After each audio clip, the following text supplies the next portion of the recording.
saya hormati, saya banggakan pasangan calon nomor urut 1 dan nomor urut 2. Alhamdulillah, syukur pagi hari ini kami pasangan nomor urut 3 Somi Taufik dapat menyampaikan pokok-pokok pikiran dan pandangan terhadap 3 tema debat yang dikajikan hari ini. Pertama, menyambut penyelesaian persoalan daerah. Kami mengidentifikasi ada 3 persoalan daerah yang harus segera kita selesaikan.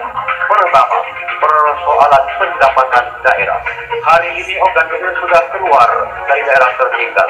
Ini membanggakan prestasi, tetapi di satu sisi kita juga mengalami pengurangan dana alokasi khusus lebih kurang 100 miliar.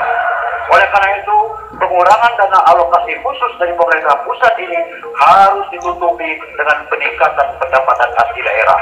Oleh sebab itu, pasangan nomor urut 3 secara substansi dan komprehensif menyiapkan konsep untuk mendapatkan PAD secara baik dan melebihi dana alokasi khusus yang sudah dihapus oleh pemerintah pusat. Persoalan daerah yang kedua adalah persoalan sumber daya manusia. Hari ini organ hilir mempunyai sumber daya manusia, tetapi belum tertata dengan tepat.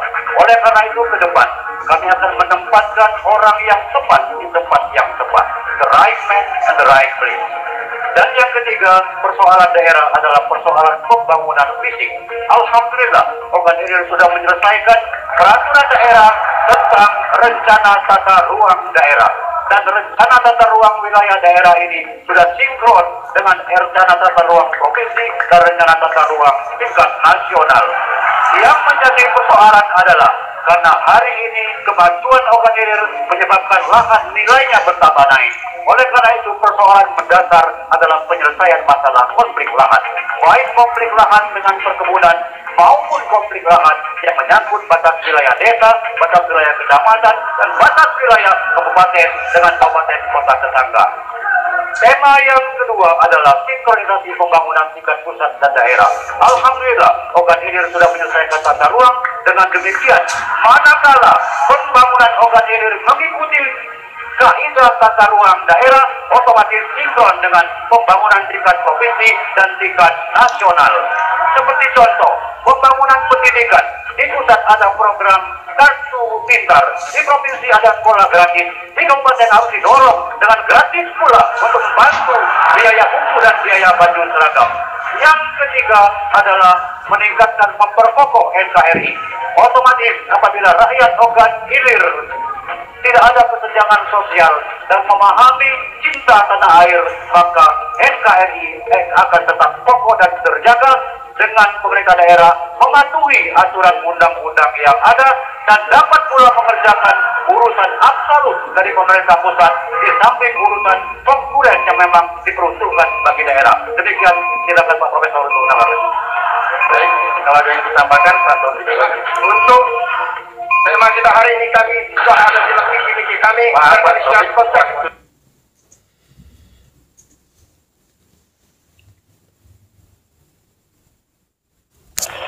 Visi kami adalah organ hilir 1 terkait pertanyaan bagaimana menjaga rasa aman.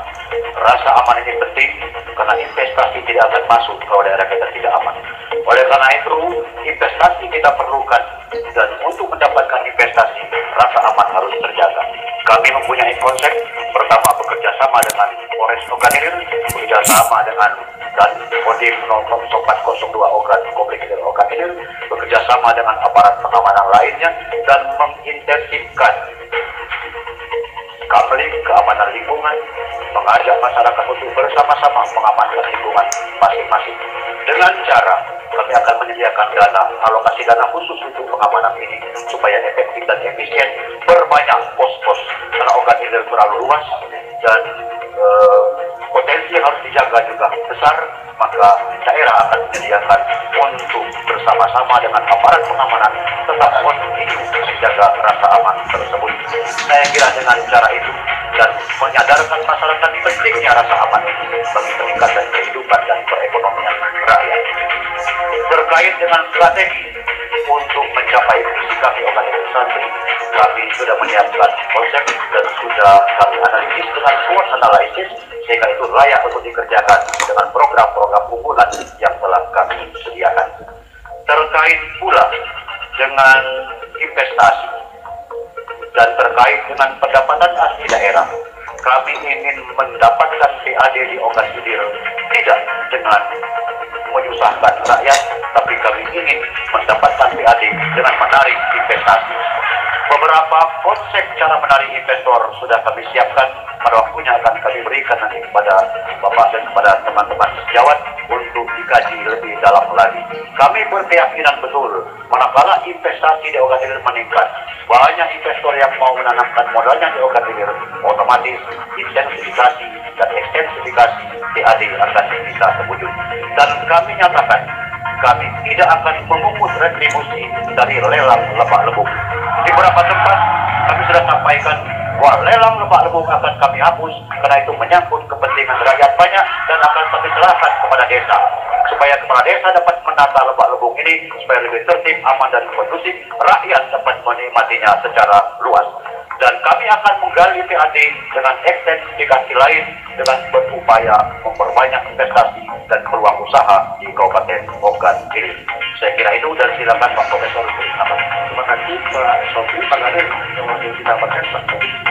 Tujuan daripada visi ini adalah untuk meningkatkan kesejahteraan rakyat.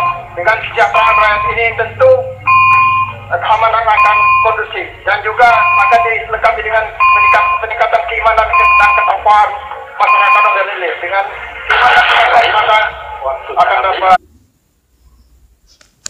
negara kesatuan Republik Indonesia. Dalam pelaksanaan pemerintahan daerah, yang dihadapi adalah adanya kepentingan pusat, baik nasional maupun provinsi, dan kepentingan daerah, kabupaten dan kota, yang kadang-kadang berbenturan satu sama lain. Pertanyaan saya, bagaimana pandangan Bapak berdua dengan persoalan ini? Dan bagaimana strategi Bapak untuk memperjuangkan kepentingan daerah, serta bagaimana caranya menyerahkan kedua kepentingan itu agar serasi dan seimbang? Waktunya 3 menit, dipersilakan. Terima kasih Bapak Moderator. Memperkokoh kebangsaan. Yang pertama, kita tahu bahwa negara kita adalah negara kesatuan Republik Indonesia dan itu harga mati. Oleh karena itu, maka daerah wajib mendukung program pemerintah pusat dan pemerintah provinsi dalam rangka mempertahankan NKRI. Terkait dengan itu, undang-undang sudah jelas mengatur. Undang-undang Pemerintah Daerah Nomor 23 Tahun 2014 terakhir diperbarui dengan Undang-Undang Nomor 2 Tahun 2015. Di sana jelas ada 3 urusan. Urusan absolut yang menjadi kewenangan pemerintah pusat, urusan konkuren yang dapat dibagikan kepada daerah, provinsi dan kabupaten kota, dan urusan umum pemerintahan yang menjadi kewenangan pemerintah pusat dalam hal ini presiden sebagai kepala negara. Oleh karena itu, daerah sebagai bagian dari pemerintah pusat dan pemerintah provinsi wajib mendukung NKRI ini. Pertama, dengan membuat program yang terintegrasi dan program yang mendukung program pemerintah provinsi dan pemerintah pusat. Alhamdulillah, Ogan Ilir tata ruangnya sudah disahkan, sudah diperdakan, dan sudah diakui. Apabila kita membangun sesuai dengan azas dan ketentuan tata ruang wilayah dan tata ruang daerah kabupaten, secara otomatis itu sinkron dengan pembangunan daerah provinsi dan pembangunan daerah pusat dan pembangunan pemerintah pusat secara nasional. Oleh karena itu, kita sebagai pemerintah daerah tentu dalam urusan absolut yang menjadi kewenangan pemerintah pusat, yaitu urusan moneter, urusan keamanan, pertahanan keamanan, urusan justisi, urusan agama, dan politik luar negeri harus didukung. Bernegara harus mendukung. Terkait dengan itu, dengan undang-undang mengenai bagi hasil, terutama bagi hasil minyak dan gas bumi, kami mempunyai pandangan bahwa memang seperti itulah menjaga NKRI.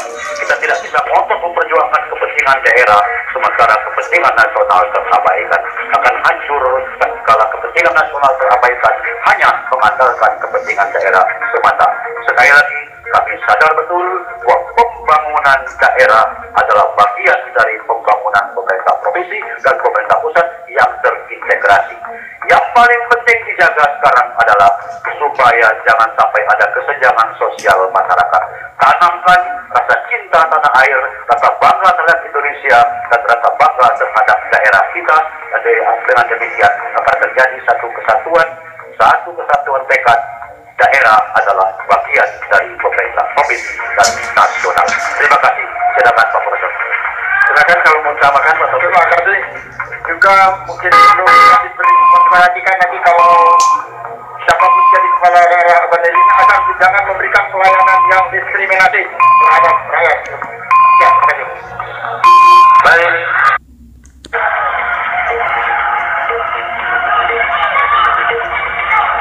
Terima kasih Pak Nogasi dan Pak Iras. Kami persilakan pasangan warahmatullahi wabarakatuh. 9 Desember 2015 tinggal menghitung hari. Wahai masyarakat Ogan Ilir, dari Ibul Dalam sampai Ibul Besar, dari Sungai Kinang sampai Sungai Rasau, dari Mungu sampai ke Lebak Gedong dan Lebak Pres, dari Bakung sampai ke ujung kecamatan Warakuak. Mari kita ikhlaskan hati, kita bulatkan tekad, gunakan hati nurani untuk memilih pemimpin Ogan Ilir 5 tahun ke depan. Untuk kemajuan Ogan Ilir 5 tahun ke depan, datanglah ke TPS, cobloslah sesuai dengan hati nurani Bapak Ibu semuanya. Ingat, sebagai pesan bagi orang muslim, disebutkan oleh Rasulullah, inna fil jasadi mudghah, idza salahat salahal jasadi kullu, fa idza fasadal jasadi kullu, ana wahyal maut. Dalam diri setiap orang ada segumpal daging. Kalau segumpal daging itu baik, maka baik orang itu. Kalau segumpal daging itu rusak, maka rusak pula orang itu. Itu adalah hati. Gunakan hati nurani. Saya dan Pak Profesor Taufik mempunyai hati nurani. Hati kami ikhlas, insya Allah bersih untuk Ogan Ilir 5 tahun ke depan.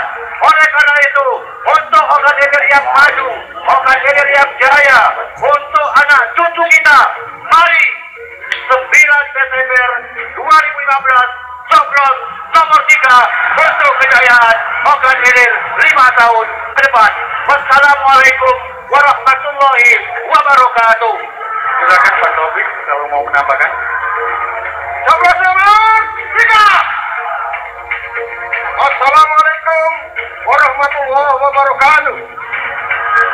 Bapak-bapak, ibu-ibu, dan saudara-saudaraku yang saya hormati dan yang saya muliakan, serta saudara-saudaraku, rasakan Ogan Ilir yang saya banggakan dan yang kami cintai dimanapun berada. Kita telah sama-sama menyaksikan debat pasangan calon kepala daerah Ogan Ilir periode 2016-2021, tahap 1 dan juga tahap kedua terakhir pada siang hari yang berbahagia ini. Yakin dan percayalah kepada paslon dengan nomor 3 Taufik untuk kamu untuk memberikan percepatan pembangunan kawasan Ogan Ilir dan meningkatkan kesejahteraan Ogan Ilir dalam 5 tahun ke depan selanjutnya.